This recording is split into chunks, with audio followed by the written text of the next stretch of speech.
Here we have a new 2023 Hyundai Palisade. This one comes in the limited trim level in the beautiful Abyss Black on light beige perforated leather interior. And our powertrain consists of a 3.8 liter naturally aspirated V6 engine, made it to an 8-speed shiftable automatic transmission.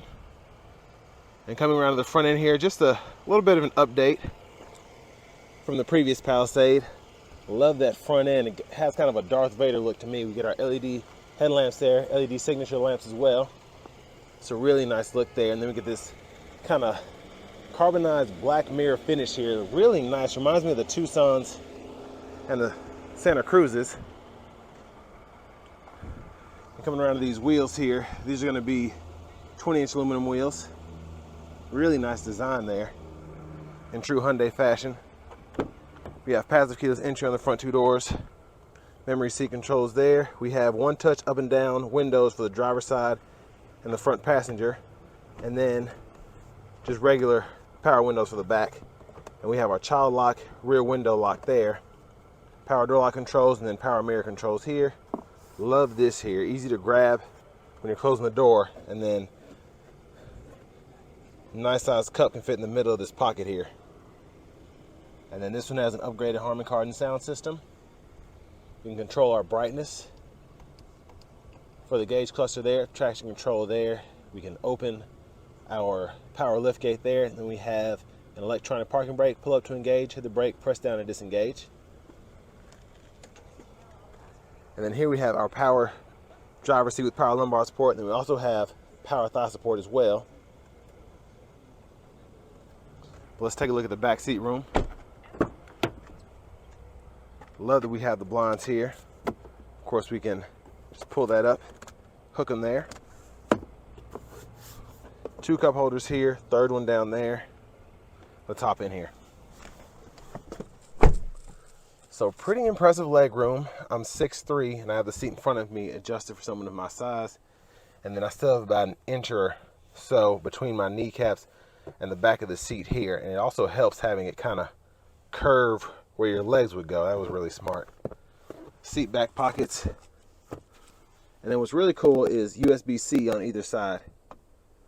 And then down here we have a 115 volt 3-prong household plug-in, 12 volt, and then heated and cooled rear seats, along with automatic rear AC controls. We can adjust temperature, airflow, fan speed, and then just cut it off. So very impressed there. And then really nice size rear skylight here. You don't see that a lot, and they were really smart to put that in there. It just makes it look that much more Range Rover-esque in my opinion. And then controls there for the third row seat, USB-C fast charge port there, 3-stage heated seat on either side there. And then I'm gonna test out this leg room because it looks rather roomy back there. Now with such a wide stature, it's hard for me to get back here, but once I'm back here, that's impressive. I actually feel like I have more room in here than I did in Tahoe I reviewed recently. That is very impressive. And then of course you can adjust the seat back from here, which is really nice. I'm very, very impressed so far. Oh yeah, this is neat too. You can actually cut this off. That is awesome. Okay, I'm getting a little carried away. Let's go ahead and make our way to the back.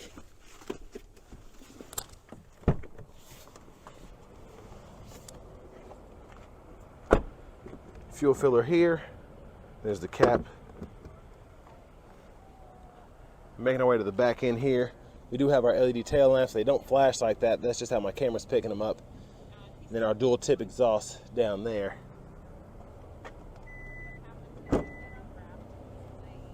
And I like how fast the lift gate opens. Very practical. And then storage underneath there, jack there. Love that hidden storage. And there are a bunch of mats back here, but pretty good storage behind the third row. And then you can even fold that down.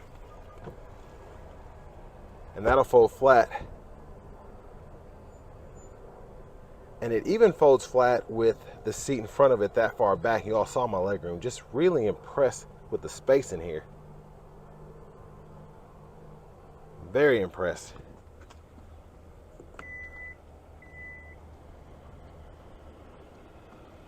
And then if you need even more space, pull this lever here. That'll fold flat. And then you hit this button here if you want to get in the third row, and it'll actually just scoot the seat up and out of the way for the third row passengers. So far, really surprised with all, just they thought of everything so far. Power front passenger seat, power lumbar support, glove compartment here, owner's manuals in there, really nice size glove compartment. And then we have the run through hidden area here if you want to go ahead and put your purse or something, a small handbag in that middle seat or middle center. But I see now, so far, why people love buying these. They're just so practical. So let's go ahead and take a look in the engine bay.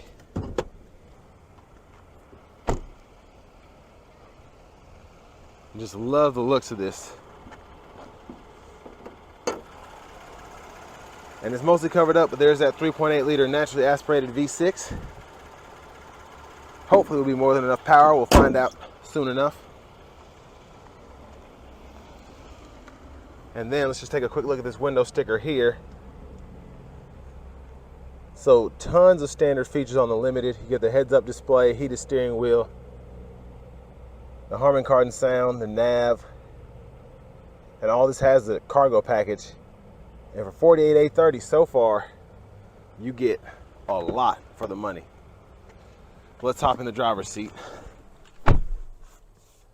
So really nice and really futuristic looking heated steering wheel here. And we can toggle that down here along with our heated cooled seats. 3-stage for both of those. But let's take a look at this radio here. I believe this is a 12 or so inch screen. We get our navigation screen here, and then we can have something up there. And then we do get AM, FM, XM, along with Bluetooth audio, Apple CarPlay, Android Auto. We can change our source there. Now I do wish they would fix this, and I've complained about this before, but when you go between the modes, and my girl is actually the one that brought this to my attention, it'll change the audio and like cut it on unless you have it turned down on each actual frequency, which is kind of annoying, but I get why they might have done that.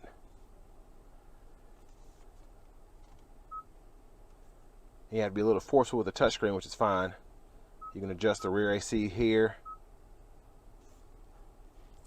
And that's your actual kind of resting home page there, which I like.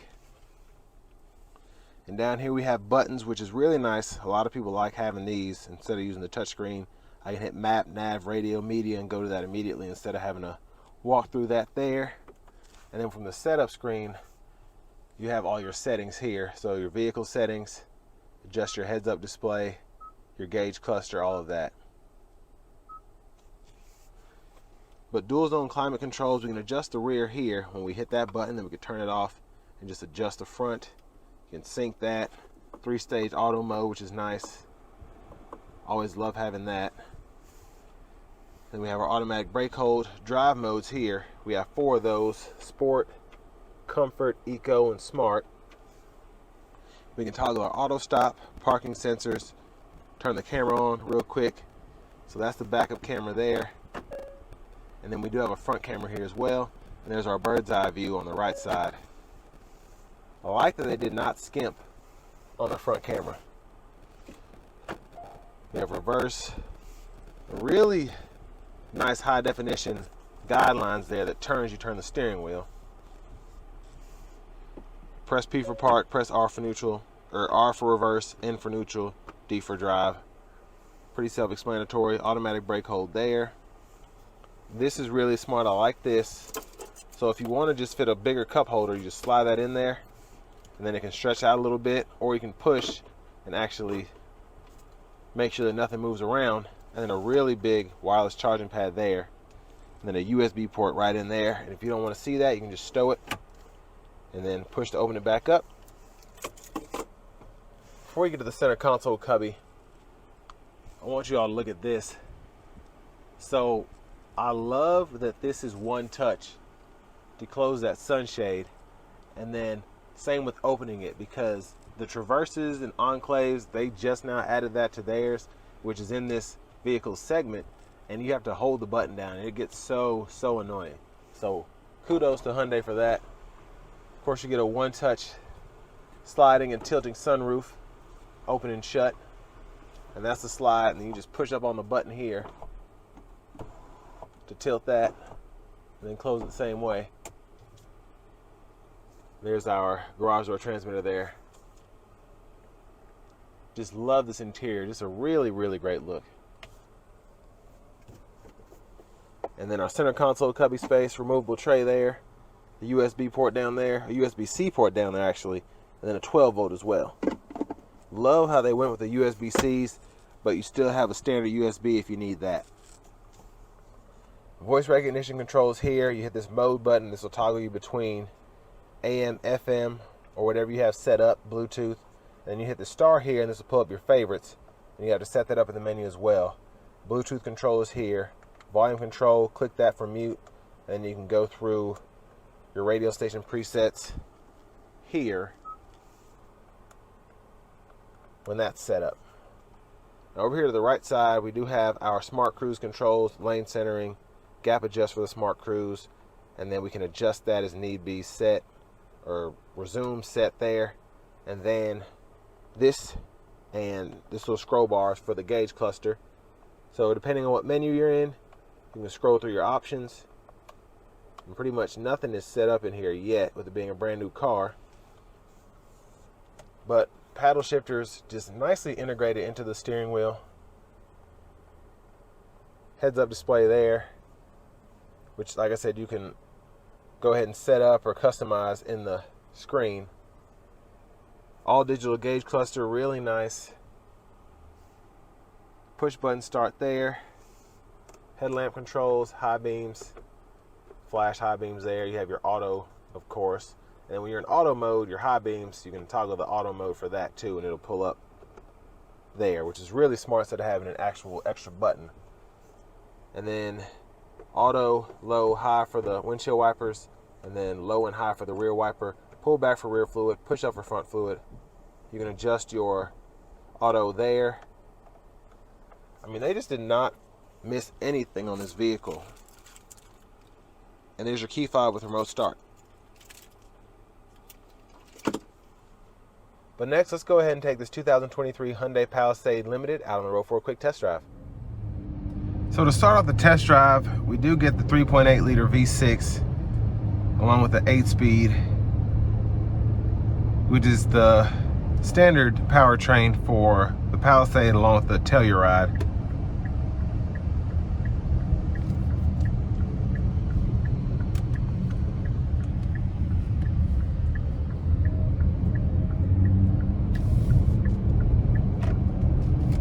And it is shiftable as well, which is what the paddle shifters are for, and I like that you can just do that whenever you feel like it. And then just hold the right paddle shifter while you're driving if you want to get out of the manual mode once you start shifting. And yeah, the shifts are just really clean, really crisp, pretty quick. And like the digital setup here, I just love how everything looks. Looks like I'm in a car driving simulator of some sort. It's just really neat. And keep in mind, this is in the eco mode. So as I dial it up to comfort and then sport, in sport mode, this thing really shines. And like the graphics on the heads up or on the gauge cluster are really cool too.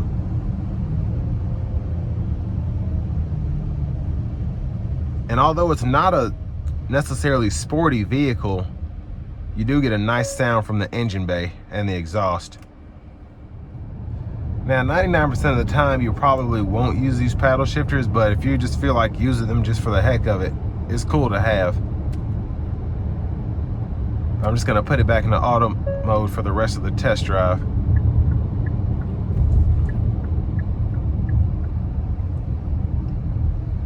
And the brake pedal is normal, which is good. It's just got a normal feel to it, nothing special about it, which a lot of people, most people who are driving something like this just want something that feels normal. They don't want something that feels too sporty or anything like that. But even in sport mode without manually shifting, still plenty torquey. And I do like that whenever you put your blinker on, it shows you your blind spot depending on what side you have the blinker on. So left side, that comes up. Right side, that comes up. Let's put on the smart cruise with the lane centering.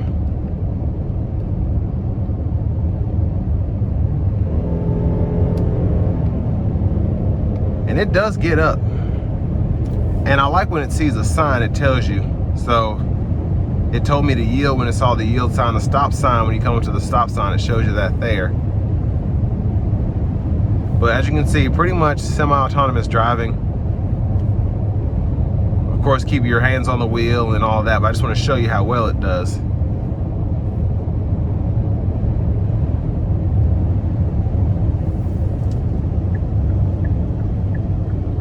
And what's really cool is even when you put your blinker on and that screen changes, it still shows you what it needs to show you. So when I put the left blinker on, it shows me I'm still going 50 miles per hour, and it's changing as my speed is. And that's really just a smart thing to do.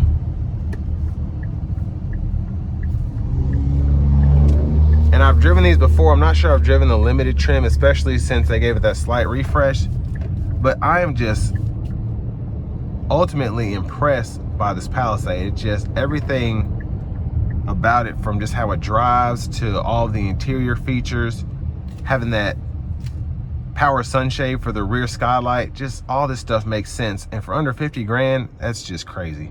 And I will say the Koreans right now are really just on top of their game, from the Ioniq 5 being really the best, one of the best EVs I've driven, to this Palisade really being, I mean, even top dog versus, let's say, an Armada or a Tahoe, just having the leg room that's just as good, if not better, is insane. They just did such a great job with this vehicle since they brought it to market, but just staying on top of their stuff, man. I mean, it's hard to impress me. Like I said, it's extremely hard to impress me with three-row SUVs, specifically when you have a newcomer to the game like the Palisade Telluride combo. But just, they have not missed with this vehicle at all. From the price to the powertrain to the features, just great job, Hyundai. But this will bring me to the end of my review of the new 2023 Hyundai Palisade Limited.